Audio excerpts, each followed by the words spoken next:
പ്രിയമുള്ളവരെ, വയനാട് പാർലമെന്റ് ഉപതെരഞ്ഞെടുപ്പ് നവംബർ 13 നടക്കുകയാണ്. ഐക്യജനാധിപത്യ മുന്നണി സ്ഥാനാർത്ഥി പ്രിയങ്ക ഗാന്ധി ഇവിടുത്തെ ജനാധിപത്യ വിശ്വാസികളെയും വോട്ടർമാരെയും കണ്ട് നേരിട്ട് വോട്ട് അഭ്യർത്ഥിക്കുന്നതിന് വേണ്ടി ഇവിടെ എത്തിച്ചേർന്നിരിക്കുകയാണ്. നിങ്ങളെല്ലാവരെയും സ്നേഹപൂർവ്വം സ്വാഗതം ചെയ്യുന്നു. നിങ്ങളെ കണ്ട് നേരിട്ട് വോട്ട് അഭ്യർത്ഥിക്കുന്നതിന് വേണ്ടി പ്രിയപ്പെട്ട പ്രിയങ്കാജിയെ സ്നേഹപൂർവ്വം ക്ഷണിക്കുകയാണ്.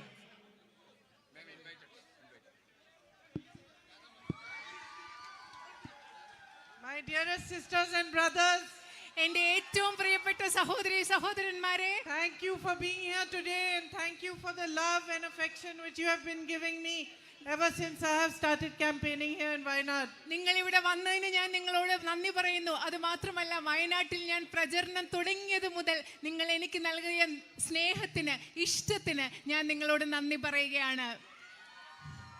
And how beautiful is this land of Wayanad? Wayanad എന്ന് പറയുന്ന ഈ ഭൂമി എത്ര മനോഹരമായ ഒരു നാടാണ്.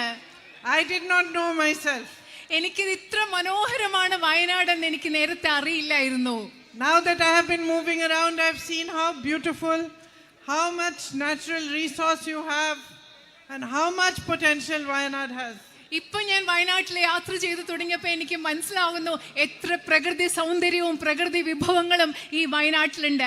വയനാട്ടിന് എന്തുമാത്രം കഴിവുണ്ട്, സാധ്യതയുണ്ട് എന്നൊക്കെ ഞാനിപ്പോൾ മനസ്സിലാക്കുന്നുണ്ട്. After the election, I want to go to the Sita Devi Lavkush temple also. ഇലക്ഷന് ശേഷം ഞാൻ സീതാദേവി ലവകുശ ക്ഷേത്രത്തിലേക്ക്, അവിടെ എനിക്ക് പോകാൻ ആഗ്രഹമുണ്ട്. It's truly an honor for me to be representing the UDF here and to be your candidate from Wayanad. ഐക്യ ജനാധിപത്യ മുന്നണിയുടെ സ്ഥാനാർത്ഥിയായി ഇവിടെ മത്സരിക്കാൻ, നിങ്ങളെ പ്രതിനിധാനം ചെയ്യാനുള്ള ഒരു അവസരം, ഒരു വലിയ ആദരവായിട്ട് ഞാൻ കാണുന്നു. Your relationship with my brother, a relationship of love, of strength, of respect, should be an example of the relationship between a leader and a people that he represents for all across our country. നിങ്ങളും എൻ്റെ സഹോദരനുമായിട്ടുള്ള ബന്ധം സ്നേഹത്തിൻ്റെ, ധൈര്യത്തിൻ്റെ, കരുത്തിൻ്റെ, ബഹുമാനത്തിൻ്റെ ഒരു ബന്ധമെന്ന് പറയുന്നത് ഈ രാജ്യം മുഴുവൻ ജനങ്ങളും ജനപ്രതിനിധികളും തമ്മിലുള്ള ബന്ധം എങ്ങനെ ആയിരിക്കുന്നു അതിൻ്റെ ഒരു ഉദാഹരണമായി രാജ്യം മുഴുവൻ ഉണ്ടാവണം. That is what it should be. That a politician, a representative of the people, a leader of the people, truly from his heart loves them, represents their needs, their demands, and is honest towards them. ശരിക്കും ആ ബന്ധം അങ്ങനെ ആയിരിക്കണം. ജനങ്ങളെ പ്രതിനിധാനം ചെയ്യുന്ന ഒരു ജനപ്രതിനിധിയോ രാഷ്ട്രീയ നേതാവോ ഹൃദയത്തിന്റെ ആഴങ്ങളിൽ നിന്ന് അവർ പ്രതിനിധാനം ചെയ്യുന്ന ജനങ്ങളെ സ്നേഹിക്കണം. അതുമാത്രമല്ല, അവർക്ക് എന്ത് പ്രശ്നങ്ങളുണ്ടോ അതിനെ പ്രതിനിധീകരിക്കുകയും അത് പരിഹരിക്കാൻ പോരാടുകയും ചെയ്യുന്ന ആളായിരിക്കണം രാഷ്ട്രീയ നേതാവ്. And the foundation of our country was laid on a politics and a thinking which reflected the same kind of relationships. ഈ ബന്ധത്തെ പ്രതിഫലിപ്പിക്കുന്ന ഒരു അടിസ്ഥാനത്തിലാണ് നമ്മുടെ രാജ്യം, നമ്മുടെ രാജ്യത്തിന്റെ രാഷ്ട്രീയം രൂപപ്പെടുത്തിയെടുത്തത്. ഇത്തരം ഒരു ബന്ധത്തിന്റെ അടിസ്ഥാനത്തിലുള്ള രാഷ്ട്രീയത്തിൽ നിന്നാണ്. Had it not been for your strength and your support, my brother would not have had the courage to walk from Kanyakumari to Kashmir and to travel from Manipur to Mumbai in the name of peace, in the name of unity and in the name of India. സമാധാനത്തിന് വേണ്ടി, ഈ രാജ്യത്തിന് വേണ്ടി, ഈ രാജ്യത്തിന്റെ ഐക്യത്തിന് വേണ്ടി കന്യാകുമാരിയിൽ നിന്ന് കാശ്മീർ വരെയും മണിപ്പൂരിൽ നിന്നും ബോംബെ വരെയും യാത്ര ചെയ്യാനുള്ള ധൈര്യം നിങ്ങളില്ലായിരുന്നെങ്കിൽ എൻ്റെ സഹോദരൻ ഉണ്ടാകുമായിരുന്നില്ല. It's true, it's you who gave him the strength to do it. And we are really grateful to you for it. അത് സത്യമാണ്. നിങ്ങളാണ് അങ്ങനെ നടക്കാനുള്ള ധൈര്യം എൻ്റെ സഹോദരന് നൽകിയത്. അതിന് ഞങ്ങൾ നിങ്ങളോട് കടപ്പാടുള്ളവരാണ്.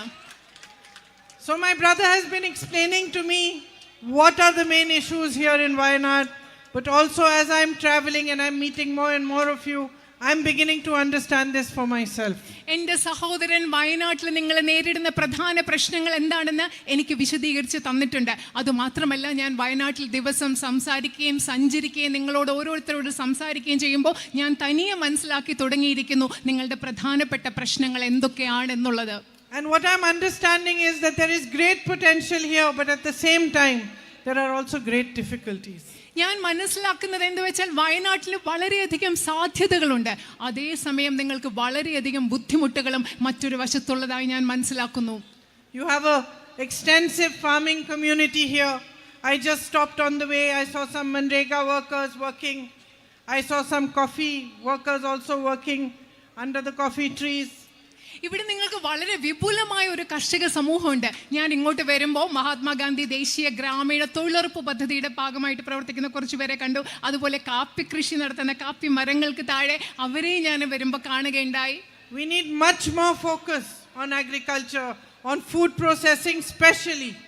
നമ്മൾ കൃഷിയിൽ കൂടുതൽ ശ്രദ്ധ കേന്ദ്രീകരിക്കേണ്ടതുണ്ട്, അതുപോലെ ഭക്ഷ്യ സംസ്കരണത്തിലും കൂടുതൽ ശ്രദ്ധിക്കേണ്ടതുണ്ട്. So that the work that you do daily, the work that farmers do, they toil for the country to feed us all, that should actually come to fruition. അതല്ല, നിങ്ങൾ ഓരോ ദിവസവും ഇവിടുത്തെ കർഷകരെന്ന് പറയുന്നത് ഈ രാജ്യത്തിന് അന്നം നൽകാൻ വേണ്ടി ദിവസവും കഷ്ടപ്പെടുന്നവരാണ്. അവർ ചെയ്യുന്ന പ്രവൃത്തിക്ക് ഒരു ഫലം ഉണ്ടാവണം. I know that they have faced a lot of difficulties lately. There has been a fall in the prices of crops that has deeply affected them. എനിക്കറിയാം കർഷകർക്ക് വലിയ പ്രശ്നങ്ങളുണ്ട്. അടുത്ത കാലത്ത് കാര്യമായിട്ട് വിളകളുടെ വില കുറഞ്ഞിട്ടുണ്ട്. അത് നിങ്ങളെ വളരെയധികം ബാധിച്ചിട്ടുണ്ട്. Dairy farmers are especially affected. ക്ഷീര കർഷകർക്ക് വലിയ ബുദ്ധിമുട്ടുള്ളതായി അറിയാം. They need support. അവർക്ക് പിന്തുണ ആവശ്യമുണ്ട്. They suffer a lot due to the man-animal conflict. മനുഷ്യ വന്യജീവി സംഘർഷം മൂലം അവർ വളരെയധികം ബുദ്ധിമുട്ടുന്നുണ്ട്.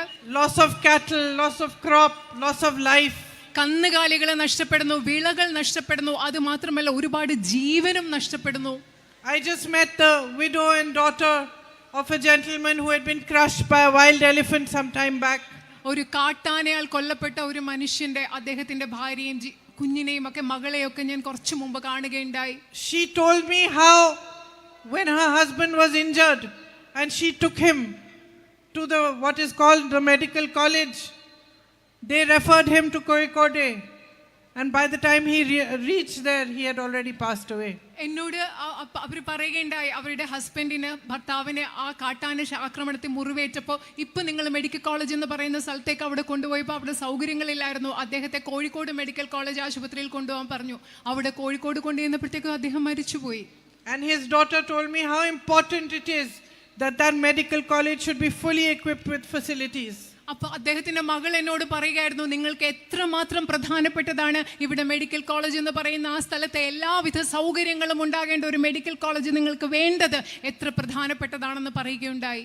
I know that my brother has tried very hard and voiced your demand for the medical college again and again, and due to that the status of the hospital has been changed, but the facilities have still not been given. എനിക്കറിയാം എൻ്റെ സഹോദരൻ medical college എന്ന് പറയുന്ന നിങ്ങളുടെ ആവശ്യത്തിന് വേണ്ടി എത്രമാത്രം കഷ്ടപ്പെട്ടിട്ടുണ്ട്, എത്രമാത്രം സമ്മർദ്ദം ചെലുത്തിയിട്ടുണ്ട്. അദ്ദേഹത്തിന്റെ പ്രവർത്തികളുടെ ഫലമായി അവിടെ മെഡിക്കൽ കോളേജ് എന്നുള്ള പേര് മാറ്റി മെഡിക്കൽ കോളേജ് എന്നാക്കി. പക്ഷെ അവിടെ ആവശ്യത്തിനുള്ള സംവിധാനങ്ങളും സൗകര്യങ്ങളും ഇതുവരെ ഉണ്ടായിട്ടില്ല. And every single day that I am here, person after person tells me how this is the most important thing for you. I want to reassure you that I will keep fighting for it, and I will pressurize the government as much as possible so that you get the facilities that you deserve. ഞാൻ ഇവിടെയുള്ള ഓരോ ദിവസവും ഞാൻ കണ്ടുകൊണ്ടിരിക്കുന്ന ഓരോരുത്തരും മാറി മാറി എന്നോട് പറഞ്ഞുകൊണ്ടിരിക്കുകയാണ്, മെഡിക്കൽ കോളേജ് എന്നത് നിങ്ങൾക്ക് എത്ര പ്രധാനപ്പെട്ട ഒരു ആവശ്യമാണെന്ന്. ഞാൻ നിങ്ങൾക്ക് ഉറപ്പ് നൽകുകയാണ്, എനിക്കാവുന്ന വിധത്തിൽ എത്രമാത്രം പോരാടാൻ സാധിക്കുമോ അവിടെ എല്ലാവിധ സൗകര്യങ്ങളും ഉണ്ടാകാൻ വേണ്ടി ഞാൻ പോരാടുമെന്ന്. And this lady who I just met was explaining to me how her house is right next to the forest and how the man-animal conflict is such a big issue for everybody. I'm also aware that certain areas have been declared buffer zones, and certain villages have now come in, those settlements have come in those buffer zones, and rules have changed. So everything has changed for the people living there, but they were not even consulted. അത് മാത്രമല്ല, ഞാനിപ്പോൾ കണ്ട ഒരു സ്ത്രീ എന്നോട് പറയായിരുന്നു, അവരുടെ വീട് എന്ന് പറയുന്നത് കാട്ടിനടുത്താണ്. അതുകൊണ്ട് ഈ മനുഷ്യ വന്യജീവി സംഘർഷം വരുമ്പോൾ അവർക്ക് എത്രമാത്രം ബുദ്ധിമുട്ടുണ്ടാവുന്നു. അതുമാത്രമല്ല, ബഫർ സോൺ പുതുതായിട്ട് പ്രഖ്യാപിക്കുമ്പോൾ നിങ്ങൾ മനുഷ്യർ താമസിക്കുന്ന സ്ഥലങ്ങളൊക്കെ ബഫർ സോണിലാകുകയാണ്. പെട്ടെന്നൊരു ദിവസം പുതിയ നിയമങ്ങൾ വരുന്നു. അതുകൊണ്ടൊക്കെ നിങ്ങൾക്ക് എത്ര ബുദ്ധിമുട്ടാണ് ഉണ്ടാകുന്നതെന്ന് എനിക്കറിയാം. So while the forest has to be protected and animals also have to be protected, but human life is above that. And we have to do all we can to protect human life, to protect your settlements, and to protect you from this continuous problem that you're facing. നമുക്കറിയാം, നമ്മൾ പ്രകൃതിയെ സംരക്ഷിക്കേണ്ടതുണ്ട്, വനങ്ങൾ സംരക്ഷിക്കേണ്ടതുണ്ട്, മൃഗങ്ങൾ സംരക്ഷിക്കുന്നുണ്ട്. പക്ഷെ അതിലുപരിയായി മനുഷ്യന്റെ ജീവൻ നമുക്ക് സംരക്ഷിക്കേണ്ടതുണ്ട്. നിങ്ങൾ താമസിക്കുന്ന സ്ഥലങ്ങൾ നമുക്ക് സംരക്ഷിക്കേണ്ടതുണ്ട്. ഈ പ്രശ്നത്തിന് ഒരു പരിഹാരം ഉണ്ടാവേണ്ടതുണ്ട്. The Manrega workers I met just now told me that their wage is 346 rupees a day. Their wages need to be increased. Earlier, Manrega used to be a job provider for many, especially the poorest of the poor. And today, because the government has weakened it and reduced funds, those wages are less, and less people are getting jobs in Manrega. അതുമാത്രമല്ല, ഞാനിപ്പോൾ കണ്ട തൊഴിലുറപ്പ് തൊഴിലാളികൾ എന്നോട് പറയായിരുന്നു 346 രൂപയാണ് അവർക്ക് ദിവസം കിട്ടുന്നത്. അവർക്ക് ഇതിൽ കൂടുതൽ ശമ്പളം ലഭിക്കണം. അതുമാത്രമല്ല, കേന്ദ്ര ഗവൺമെൻറ് ഫണ്ട് വെട്ടിക്കുറച്ചത് മൂലം തൊഴിലുറപ്പ് പണി അത് വളരെയധികം കരുത്തായി അതിൻ്റെ കരുത്ത് പോയിട്ടുണ്ട്, അതിനെ ദുർബലപ്പെടുത്തിയിട്ടുണ്ട്. ഇതൊക്കെ നമുക്ക് മാറ്റേണ്ടതുണ്ട്, അതിനെ കൂടുതൽ ശക്തിപ്പെടുത്തേണ്ടതുണ്ട്. കൂടുതൽ തൊഴിലവസരങ്ങൾ മുൻപത്തേതുപോലെ തൊഴിലുറപ്പ് പദ്ധതിയിൽ നിന്ന് നമുക്ക് ഉണ്ടാകേണ്ടതുണ്ട്. So lack of healthcare, lack of educational facilities are big issues. നിങ്ങൾക്ക് വിദ്യാഭ്യാസ സമ്പ്രദായങ്ങളുടെ അപര്യാപ്തത, വിദ്യാഭ്യാസ സ്ഥാപനങ്ങളുടെ, അതുപോലെ ആരോഗ്യ പരിരക്ഷാ സംവിധാനങ്ങളുടെ കുറവ്, അതൊക്കെ വലിയ പ്രശ്നങ്ങളാണ്. And my brother attempted to help you with some of these issues by starting medical vans in tribal areas and which were providing primary health care. ഈ പ്രശ്നങ്ങൾ പരിഹരിക്കുന്നതിന് വേണ്ടി ആദിവാസി മേഖലകളിൽ മെഡിക്കൽ വാൻ പോലെയുള്ള സംവിധാനങ്ങൾ തുടങ്ങി എൻ്റെ സഹോദരൻ ഈ പ്രശ്നം പരിഹരിക്കാൻ നിങ്ങളെ ഒരു പരിധിവരെ സഹായിക്കാൻ ശ്രമിച്ചിട്ടുണ്ട്. But there's much more that can be done. പക്ഷെ നമുക്ക് ഇനിയും ഒരുപാട് കാര്യങ്ങൾ ഇവിടെ ചെയ്യാൻ സാധിക്കും. Much more that he wanted to do as well. അദ്ദേഹത്തിന് ഒരുപാട് കാര്യങ്ങൾ ഇനിയും നിങ്ങൾക്ക് വേണ്ടി ചെയ്യണമെന്നുണ്ടായിരുന്നു. And I would like to carry forward. ആ കാര്യങ്ങൾ തുടർന്ന് ചെയ്യാൻ ഞാൻ ആഗ്രഹിക്കുന്നു. ഞാൻ ആ കാര്യങ്ങൾ തുടരും. You really need good infrastructure to improve tourism here. ഇവിടെ വിനോദസഞ്ചാരം കൂടുതൽ വികസിപ്പിക്കുന്നതിന് വേണ്ടി നിങ്ങൾക്ക് മെച്ചപ്പെട്ട അടിസ്ഥാന സൗകര്യങ്ങൾ ഇവിടെ ആവശ്യമുണ്ട്. With the kind of beauty you have, the whole world should see it. വയനാട്ടിനുള്ള ഇത്രയും മനോഹരമായ സൗന്ദര്യം ലോകം മുഴുവൻ വയനാടിന്റെ ഈ സൗന്ദര്യം കാണണം. And with infrastructure, we talk about roads and the Bairakupa bridge. You have to take a ferry when you cross to Karnataka. And that bridge you have been waiting for 30 years has still not been നമ്മൾ built. അടിസ്ഥാന സൗകര്യങ്ങളെ കുറിച്ച് പറയുമ്പോൾ നിങ്ങൾക്കുള്ള ബൈറക്കുപ്പ പാലമുണ്ട്. അവിടെ നിങ്ങൾക്കൊരു കടന്ന് മാത്രമേ നിങ്ങൾക്ക് പോകാൻ സാധിക്കുകയുള്ളൂ. നിങ്ങൾ ഇതിനു വേണ്ടി 30 വർഷങ്ങളായി നിങ്ങൾ ഈ ആവശ്യം ഉന്നയിക്കുകയാണ്. So there are deep issues here for which we need to keep pressurizing the government, like the medical college, like the man-animal conflict, and the night ban which is on the roads. നിങ്ങൾക്ക് അടിയന്തര ശ്രദ്ധ ആവശ്യമുള്ള വലിയ പ്രശ്നങ്ങളുണ്ട്. നിങ്ങളുടെ medical college, രാത്രി യാത്രാ നിരോധനം, അതുപോലെ തന്നെ മനുഷ്യ വന്യജീവി സംഘർഷം, ഇതൊക്കെ പരിഹരിക്കുന്നതിന് വേണ്ടി ഗവൺമെന്റുകളിൽ നമ്മൾ നിരന്തരം സമ്മർദ്ദം ചെലുത്തേണ്ടതുണ്ട്. And there is also a future vision we need for Wayanad. അതുമാത്രമല്ല, വയനാടിന്റെ ഭാവിക്ക് വേണ്ടി ഒരു കാഴ്ചപ്പാട്, ഒരു ദർശനം നമുക്ക് ഉണ്ടാക്കിയെടുക്കേണ്ടതുണ്ട്. Where we can take your talent, we can take your potential and grow it and increase it so that you can feel the maximum effect of it. നിങ്ങളുടെ കഴിവുകൾ, നിങ്ങളുടെ സാധ്യതകളെ ഏറ്റവും പരമാവധി ഉപയോഗിച്ചുകൊണ്ട് അതിൻ്റെ പുരോഗതി നിങ്ങൾ കാണുന്ന ഒരു വലിയ കാഴ്ചപ്പാട് നമുക്ക് വയനാടിന് വേണ്ടി ഉണ്ടാക്കിയെടുക്കണം. I feel that with a very strong focus on agriculture, on food processing, on proper marketing of the crops and the products that you produce, a lot can be done. ഇവിടെ കൃഷിയിൽ കൂടുതൽ ശ്രദ്ധ കേന്ദ്രീകരിക്കുന്നതിലൂടെ, കൂടുതൽ ഭക്ഷ്യ സംസ്കരണ സ്ഥാപനങ്ങൾ ഉണ്ടാക്കുന്നതിലൂടെ, നിങ്ങൾ ഉണ്ടാക്കുന്ന ഉൽപ്പന്നങ്ങൾക്ക് വിപണിയിൽ നല്ല ശ്രദ്ധ കൊടുക്കുന്നതിലൂടെ ഒരുപാട് കാര്യങ്ങൾ വയനാട്ടിൽ ചെയ്യാൻ സാധിക്കുമെന്ന് ഞാൻ കരുതുന്നു. This will also generate new employment opportunities. നിങ്ങൾക്കിത് കൂടുതൽ തൊഴിലവസരങ്ങൾ സൃഷ്ടിക്കാൻ ഇത് സഹായകമാകും. In the same way, a lot can be done, as I said, to build infrastructure for tourism, ecotourism, and also other forms of tourism. പലതരത്തിലുള്ള വിനോദസഞ്ചാര മേഖലകൾക്ക് വേണ്ടി, പരിസ്ഥിതി ടൂറിസം ഉൾപ്പെടെയുള്ള ടൂറിസത്തിന് വേണ്ടി, വിനോദസഞ്ചാരത്തിന് വേണ്ടി ഒരുപാട് അടിസ്ഥാന സൗകര്യങ്ങൾ ഇവിടെ നമുക്ക് മെച്ചപ്പെടുത്താൻ സാധിക്കും.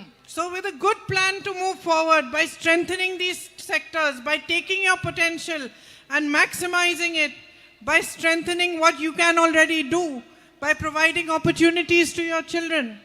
For example, in sports, where there is so much talent in Wayanad, whether it is soccer or volleyball or archery, it can also be improved, and those children can have opportunities to go abroad, the world over, and show their talent. വയനാടിന്റെ ഇത്തരം എല്ലാ സാധ്യതകളും കഴിവുകളും നിങ്ങൾ ഇപ്പോൾ എന്തൊക്കെ ചെയ്തുകൊണ്ടിരിക്കുന്നു അത് നമുക്ക് വിപുലപ്പെടുത്താൻ സാധിക്കും. ഉദാഹരണത്തിന് ഇവിടെ ഫുട്ബോൾ കളിക്കുന്നവർ, വോളിബോൾ കളിക്കുന്നവർ, അതുപോലെ അമ്പെയ്ത്ത് പരിശീലിക്കുന്നവർ, അങ്ങനെ ഒരുപാട് കഴിവുള്ളവരുണ്ട്. ആ കുട്ടികളെയൊക്കെ നമുക്ക് പഠിപ്പിച്ച് മെച്ചപ്പെട്ട സൗകര്യങ്ങൾ കൊടുത്ത് അവർക്ക് വിദേശത്ത് പോയി പഠിക്കാനും മത്സരിക്കാനും ഒക്കെ സാധിക്കുന്നു. അങ്ങനെ പല രീതിയിൽ വയനാടിന്റെ സാധ്യതകൾ നമുക്ക് വികസിപ്പിക്കാൻ സാധിക്കും. So I think that with a good plan to move forward and a good vision for the future, we can really do a lot.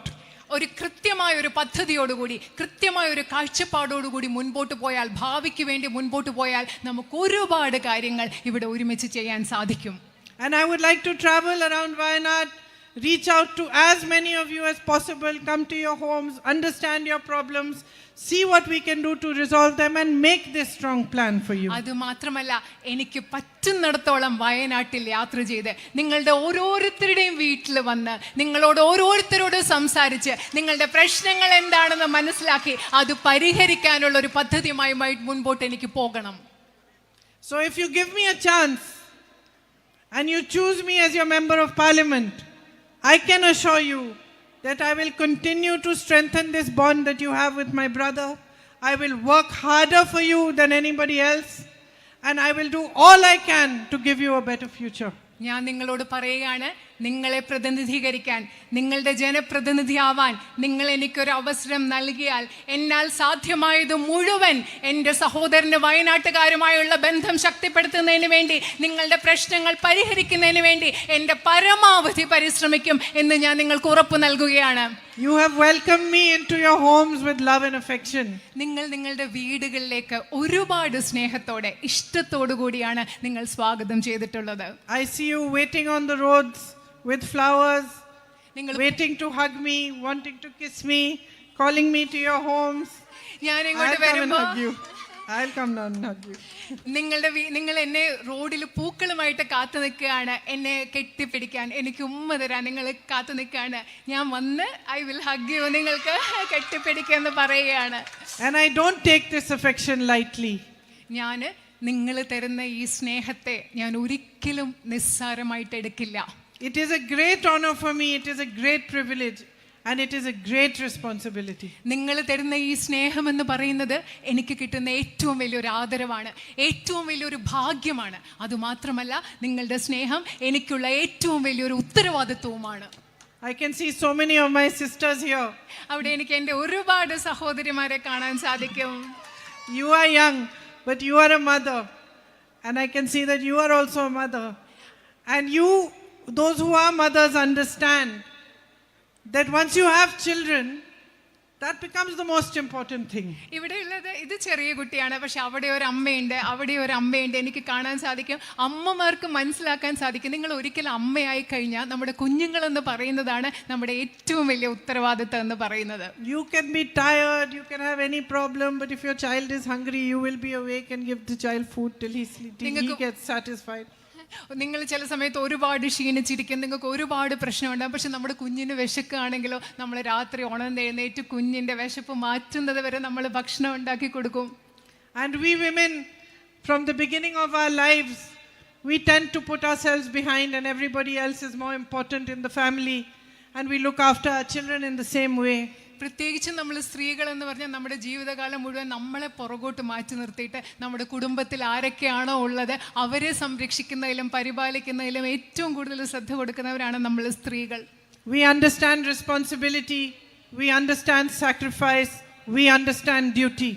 നമ്മൾക്ക് ഉത്തരവാദിത്തം എന്താണെന്ന് നമുക്ക് സ്ത്രീകൾക്കറിയാം, ത്യാഗം എന്താണെന്ന് നമ്മൾ സ്ത്രീകൾക്കറിയാം, എന്താണ് ഉത്തരവാദിത്തം, കടമ എന്താണെന്ന് സ്ത്രീകൾ എന്ന നിലയിൽ നമുക്കറിയാം.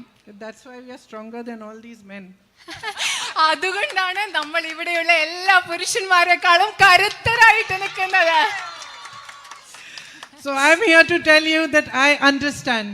ഞാൻ നിങ്ങളോട് ഇവിടെ പറയുന്നത് എന്താണ്, എനിക്കത് മനസ്സിലാകുന്നു എന്നാണ് ഞാൻ നിങ്ങളോട് പറയുന്നത്. For me, you are more important today than anything else. എന്നെ സംബന്ധിച്ചിടത്തോളം ഇവിടെയുള്ള ജനങ്ങൾ എന്ന് പറയുന്നത്, നിങ്ങൾ എന്ന് പറയുന്നത് ലോകത്തിൽ മറ്റെന്തിനേക്കാളും ഇന്ന് ഏറ്റവും പ്രധാനപ്പെട്ടതാണെന്ന് പറയാൻ ഞാൻ ആഗ്രഹിക്കുന്നു. My duty to you is like my duty to my children. My responsibility towards you is the same. My feeling of love towards you is the same. എനിക്ക് നിങ്ങളോടുള്ള ഉത്തരവാദിത്തം എന്ന് പറയുന്നത് എൻ്റെ കുഞ്ഞുങ്ങളോട് എനിക്ക് തോന്നുന്ന ഉത്തരവാദിത്തത്തിന് തുല്യമാണ്. എനിക്ക് നിങ്ങളോടുള്ള കടമ എന്ന് പറയുന്നത് എൻ്റെ കുഞ്ഞുങ്ങളോട് തോന്നുന്ന കടമയ്ക്ക് തുല്യമാണ്. എനിക്ക് നിങ്ങളോട് തോന്നുന്ന സ്നേഹം എന്ന് പറയുന്നതും എൻ്റെ കുട്ടികളോട് തോന്നുന്ന സ്നേഹം പോലെയാണ്. You have given my family so much love and affection. You are giving me so much affection. നിങ്ങൾ എൻ്റെ കുടുംബത്തിന് ഒരുപാട് സ്നേഹവും ഇഷ്ടവും നൽകിയിട്ടുണ്ട്. നിങ്ങൾ എനിക്കും ഒരുപാട് സ്നേഹവും ഇഷ്ടവും നൽകിയിട്ടുണ്ട്. From today your pain is my pain. ഇന്നു മുതൽ നിങ്ങളുടെ വേദന എന്ന് പറയുന്നത് എൻ്റെയും കൂടി വേദനയാണ്. And your troubles are my troubles.